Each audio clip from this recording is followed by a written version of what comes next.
How can you get the most out of your practice time? What are the best ways to practice? And well, there's a lot to talk about there. For one thing, don't set aside only 1, maybe 2 days a week to practice. All right, it's not going to go well. Okay, you need to practice frequently. And I tell my students, even if you can only get in 20 or 30 minutes in a day, as long as you do it most days, that's going to help you a great deal. You need frequent exposure to what you're learning in math. Frequent exposure. I would say 5 or 6 days a week.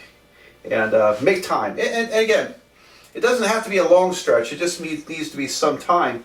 And that way, your brain is being re-exposed to it frequently enough that it's starting to simulate what you're learning. And you're starting to figure out things internally there. They're starting to sink in. If you practice 1 day a week, it's just going to look like gobbledygook every time that day rolls around the practice. Like, what in the world was I doing? And so I think a lot of people get frustrated because they don't practice often. And by the time they get to it, they've kind of forgotten a lot of what they learned. Very frustrating. And so they end up, in many cases, not even practicing much at all. And so you do have to practice. Now, you probably will need at least one day, 2 or 3 hours extended of just hardcore practice, because sometimes we need to get immersed more deeply into the subject. And practice every day, a little bit each day. Make sure you get 1 day where you get a lot of time to really get it to sink in. And that's so important. Now, you need to check your work. Okay. Now, if it's, unless we're collecting homework that for a grade that doesn't have the answers available, there's always lots of practice in every math textbook where the answers are given, either in the back of the book or at the end of the chapter. So for every problem you do, check your work. Make sure you're getting it right. If it's not right, go back and try to figure out what went wrong.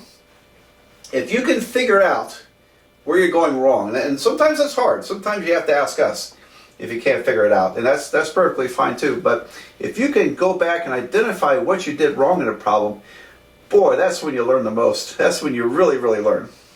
And it's a great thing. Now, even better than checking your answer in the back of the book is to check it yourself. And so many math problems can be checked by you. For example, if you're solving an equation, you get an answer, you can plug the answer back in to see if it works. Use a calculator if it's faster. Just check your work.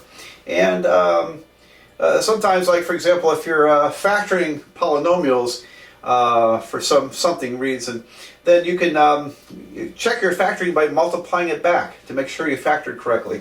So there are ways to check most problems. Word problems, they're great, because you spend all that time working a word problem and you finally get an answer.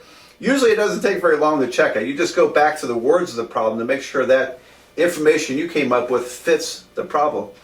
It's like plugging a number into an algebra equation to make sure it's the correct answer. It's the same idea. So check your answers, and when they're wrong, don't blow it off. Go back and try to figure out what went wrong. What did you do wrong? And by the way, once in a while, what went wrong is that you copied the problem down wrong. So always look for that first. Yeah, I do that occasionally. I'll copy, why can't I get the right answer? Oh, I copied it wrong. Copied the problem wrong. All right, so, best ways to practice? Well, you got to try to find some space in your life where you don't get distractions. And I know if you got little kids running around, or you got people in the house making lots of noise, that's tough. That's tough. I went to, as an undergraduate, I went to, eventually to Florida State University in Tallahassee. I lived in an apartment complex. It was loud, people playing rock music and stuff like that. And so I would, I had headphones and a stereo set, and I would put on my classical music. By then I was into classical music, a lot more exciting than rock. So I'd put on my headphones, turn up the classical music, and it drowned out everything, except for the classical music, man. It was kind of easy to tune it out when I needed to really concentrate. Music can help a lot. It doesn't have to be classical, I suppose, but if someone's singing, I think it's harder to tune out.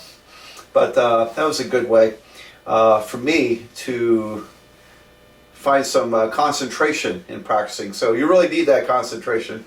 Otherwise, you're not paying much attention to what you're doing, and and it won't be as effective in learning. So again, practice, very critical, because that's where you do most of your learning, and you need to pay a lot of attention to it, because that's your best investment in time, is going to class and practicing. And that's majority of what it takes to succeed in math, I believe. There are a lot of other things you can do to help yourself, of course, and that's the purpose of this whole video. All right, so practice, try to be organized, don't be too sloppy, and try to be organized in what you do. The more organized you are, the less you're likely to make mistakes. When you get a problem wrong, try to find the mistakes. Very important, because now you're teaching yourself, and checking your answers yourself. When you plug things in, you start to understand what in the world the question was all about. You really do start to understand the whole process there. So I think practice makes the best use of your mind, your brain, and understanding all the rules that you have to learn to succeed in a math class.